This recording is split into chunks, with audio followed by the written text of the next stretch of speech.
बिस्मिल्लाहिर्रहमानिर्रहीम। अस्सलाम वालेकुम। Welcome to shining stars academy. आज के इस लेक्चर में हम chemistry class 9 unit number 1, 2 and 3 के इम्पोर्टेंट क्वेश्चंस करेंगे जो आप लोगों ने बिल्कुल भी स्किप नहीं करने। इनसे रिलेटेड आप लोगों ने कॉन्सेप्ट अपने बहुत ज़्यादा क्लियर करने हैं। ठीक है, सबसे पहले तो आप लोगों को जो याद करने वाली चीज़ें आ जाती हैं उसमें definition of science, definition of chemistry. इसके बाद जितनी भी ब्रांचेस ऑफ केमिस्ट्री हैं वो आप लोगों ने सारी याद करनी है और उनसे रिलेटेड आप लोगों ने एग्जांपल्स भी करनी है। ठीक है, फिर जो ब्रांचेस ऑफ केमिस्ट्री हम पढ़ेंगे इनकी हमारी डेली लाइफ में बहुत ज़्यादा एप्लीकेशंस हैं। हम इन ब्रांचेस के एप्लीकेशंस को कहाँ स्टडी कर सकते हैं, इससे रिलेटेड आप लोगों से पेपर में किस किस्म का क्वेश्चन पूछा जा सकता है। तो पहला अगर हम देखें तो उन्होंने पूछा हुआ है स्ट्रक्चर ऑफ एटम, मतलब इलेक्ट्रॉन, प्रोटॉन, न्यूट्रॉन्स, सब एटॉमिक पार्टिकल्स की बात करें या फिर इससे रिलेटेड केमिकल बॉन्ड्स की बात करें और उनके फंक्शंस की बात करें कि केमिकल बॉन्ड जैसे आयोनिक, कोवलेंट हाइड्रोजन बॉन्ड्स हैं, पोलर कोवलेंट बॉन्ड है, नॉन पोलर कोवलेंट बॉन्ड है, ये इनके फंक्शंस जब हम स्टडी करते हैं तो ये कौन सी ब्रांच ऑफ केमिस्ट्री में आता है। ठीक है, तो ये चीज़ आपको पता होनी चाहिए कि स्ट्रक्चर ऑफ एटम और केमिकल बॉन्ड्स की स्टडी या इससे रिलेटेड कोई भी ऐसा क्वेश्चन आए जिसमें एटम के स्ट्रक्चर के बारे में कोई क्वेश्चन किया गया हो या बॉन्ड्स के बारे में क्वेश्चन किया गया हो तो वो कौन सी ब्रांच से रिलेटेड होगा। ठीक है, ये आपको कॉन्सेप्ट होना चाहिए। फिर है हमारे पास अगर हम ऑर्गेनिक कंपाउंड से स्टडी करें या फिर फंक्शनल ग्रुप्स स्टडी करें। ठीक है, कि एक फंक्शनल ग्रुप का जो फंक्शन होता है ऑर्गेनिक कंपाउंड में वो क्या होता है, या कोई भी फंक्शनल ग्रुप गिवन किया हो जैसे कार्बोक्सिलिक एसिड फंक्शनल ग्रुप है, ये बॉडी में ये फंक्शन परफॉर्म करता है, मतलब इस तरह एक स्टेटमेंट दी हो और वो बोलें कि ये इसकी जब हम स्टडी करें तो ये कौन सी ब्रांच ऑफ केमिस्ट्री में आता है, तो ये भी आपको पता होना चाहिए कि ऑर्गेनिक ब्रांच ऑफ केमिस्ट्री में आता है। ठीक है, स्ट्रक्चर ऑफ एटम और केमिकल बॉन्ड्स और उनके फंक्शंस ये फिजिकल केमिस्ट्री में आता है। ठीक है, फिर periodicity of properties of elements. ठीक है, हम एलिमेंट्स और and compounds other than organic compounds. ठीक है, ऑर्गेनिक कंपाउंड्स के अलावा एलिमेंट्स और जितने भी कंपाउंड्स हैं जब हम उनको स्टडी करते हैं तो वो इनऑर्गेनिक केमिस्ट्री में आता है। तो जब हम उनकी पेरियोडिसिटी हम पढ़ेंगे, प्रॉपर्टीज पढ़ेंगे पेरियोडिक टेबल में, तो वो भी किस में आएगा, इनऑर्गेनिक केमिस्ट्री में आएगा। ठीक है, नेक्स्ट हमारे पास क्या है, identification of elements and measurement of chemical composition. ठीक है, किसी भी आइडेंटिफिकेशन ऑफ एलिमेंट मीन्स किसी एलिमेंट को हम एक्सट्रैक्ट करवा रहे हैं, आइडेंटिफाई कर रहे हैं कि हमारा एलिमेंट कौन सा है, या फिर हमें कोई कंपाउंड गिवन किया हुआ है उसमें हम देख रहे हैं कि इसकी कंपोजिशन क्या है, कौन कौन से एटम से मिलकर बना है। तो जब हम इस तरह की किसी भी चीज़ को स्टडी करते हैं जिसमें हम किसी एलिमेंट को आइडेंटिफाई कर रहे हैं या किसी कंपाउंड की केमिकल कंपोजिशन डिटर्मिन कर रहे हैं, तो वो किस में आता है, कौन सी ब्रांच ऑफ केमिस्ट्री में आता है, एनालिटिकल में आता है। ठीक है, फिर इसी तरह जो लिविंग ऑर्गेनिजम्स की बॉडी के अंदर जितने भी फंक्शंस होंगे, जैसे फोटोसिंथेसिस से रिलेटेड कोई स्टेटमेंट आ जाए और वो बोलेंगे ये जो है ये किस ब्रांच से रिलेट कर रही है, तो वो किस में आ जाएगा, बायोकेमिस्ट्री में आ जाएगा। जैसे फोटोसिंथेसिस, रेस्पिरेशन, डाइजेशन, ये कौन सी ब्रांच ऑफ केमिस्ट्री में आता है। ठीक है, फिर एनवायरनमेंट में कोई भी कंपोनेंट मौजूद है, चाहे वो एबायोटिक है चाहे वो बायोटिक है, उससे रिलेटेड किसी किस्म का कोई क्वेश्चन आ जाए, पोल्यूटेंट्स के बारे में कोई स्टेटमेंट आ जाए और पूछा जाए कि ये वाली जो हम स्टेटमेंट है ये किससे रिलेट, कौन सी ब्रांच ऑफ केमिस्ट्री से रिलेट कर रही है, तो वो एनवायरमेंटल केमिस्ट्री है। ठीक है, इसके अलावा ड्रग्स की स्टडी आ जाए तो वो मेडिसिनल केमिस्ट्री है। पॉलीमर्स की स्टडी जैसे पॉलीविनाइल क्लोराइड्स हैं, इनकी स्टडी आ जाती है, कौन सी केमिस्ट्री है जी, पॉलीमेरिक केमिस्ट्री है। ठीक है, पॉलीमर्स केमिस्ट्री है, sorry. Daily life applications of, ये आप लोगों की बुक में अलग से मतलब एक टॉपिक दिया हुआ है, organic, inorganic, physical, environment and analytical chemistry की एप्लीकेशंस अलग से मेंशन की हुई हैं, तो आप लोगों ने ये अलग से अच्छे से याद करनी है। इसमें कुछ एग्जांपल्स भी गिवन की हुई हैं, तो एग्जांपल्स आप लोगों ने बिल्कुल भी स्किप नहीं करनी। ठीक है, how technology revolutionise the world, very important question, ये आप लोगों ने मस्ट करना है। इसके अलावा इससे नेक्स्ट क्वेश्चन है differentiate between science, technology and engineering, ये आप लोगों का एक न्यू कॉन्सेप्ट है, तो इससे ये डिफरेंस भी आप लोगों के पेपर में आ सकता है। फिर हमारे पास यूनिट नंबर 2 है, यूनिट नंबर 2 मैटर के बारे में है। मैटर में पहले आप लोगों को जो डिफरेंट स्टेट्स ऑफ मैटर हैं उनके बारे में पता होना चाहिए, फिर एक प्रॉपर्टीज इनकी गिवन की हुई है टेबुलर फॉर्म में, वो आपको पता होनी चाहिए।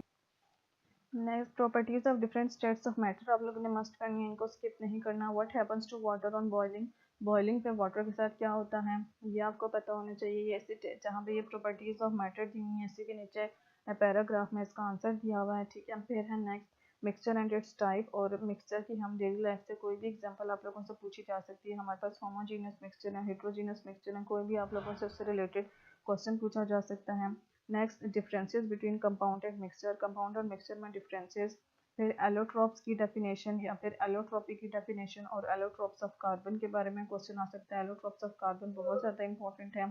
फिर डिफाइन सॉल्यूशन और classification of solution on the basis of states of solute and solvent, ठीक है, जिसमें हमारे पास गैसियस सॉल्यूशन आ जाते हैं, लिक्विड्स एक्वस सॉल्यूशंस आ जाते हैं, ठीक है, और सॉलिड सॉल्यूशंस आ जाते हैं। स्टेट्स ऑफ सॉलिड और सॉल्यूट और सॉल्वेंट की बेस पे हमारे पास सॉल्यूशन की जो क्लासिफिकेशन है, इसमें से आप लोगों से एमसीक्यूज में एक क्वेश्चन मस्ट पूछा जाता है।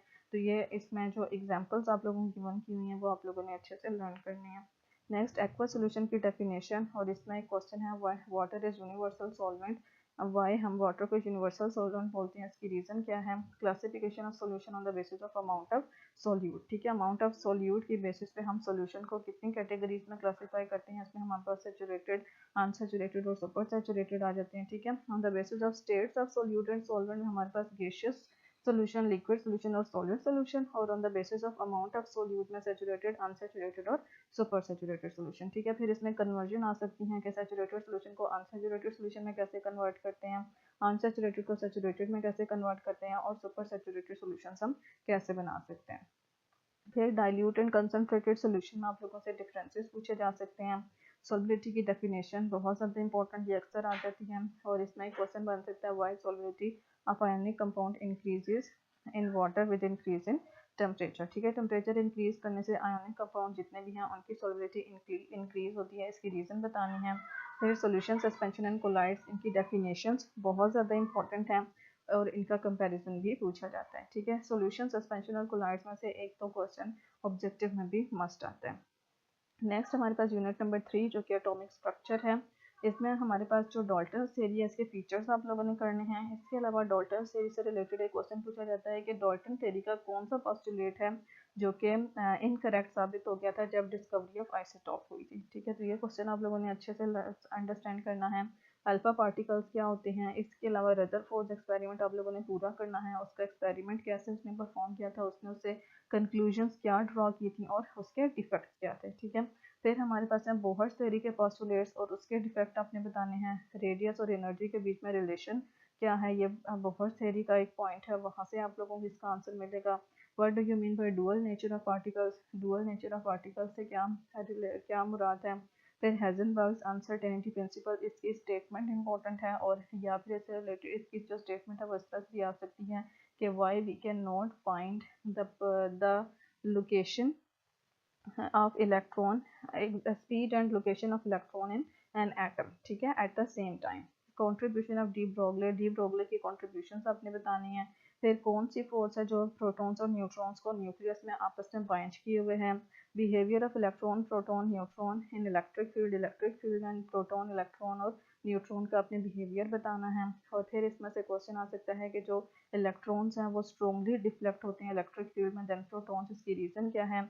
एटम्स की न्यूट्रलिटी के बारे में क्वेश्चन आ सकता है कि एटम्स न्यूट्रल क्यों होते हैं, रेडियो आइसोटोप्स और उनकी एग्जांपल्स। फिर इसके अलावा रेडियो एक्टिविटी की डेफिनेशन और उससे रिलेटेड क्वेश्चन क्या आ सकता है कि कार्बन 14 को हम नाइट्रोजन 14 में कैसे कन्वर्ट कर सकते हैं, और यूरेनियम 238 को लेड 206 में कैसे कन्वर्ट कर सकते हैं। फिर मास नंबर और एटॉमिक नंबर हैं।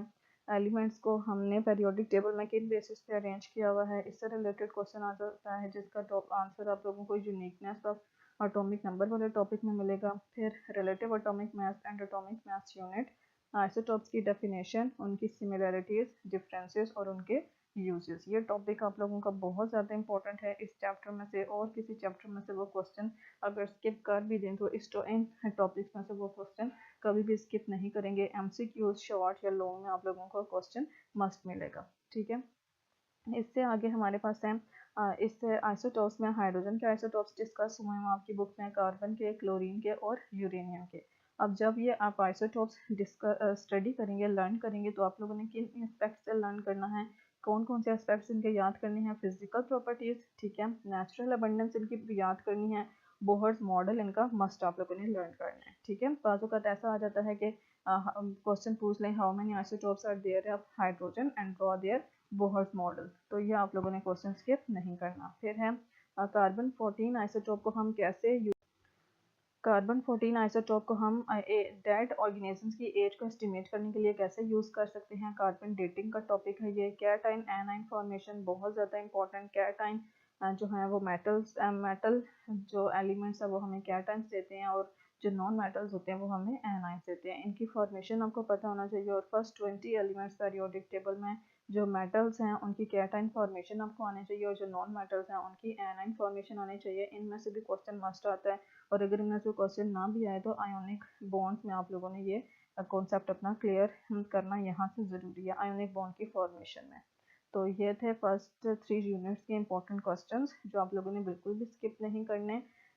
उम्मीद करती हूँ आप लोगों के लिए वीडियो हेल्पफुल है। अगर हेल्पफुल है तो please like share and subscribe ज़रूर कीजिएगा। दुआ में याद रखिएगा। अल्लाह हाफिज़।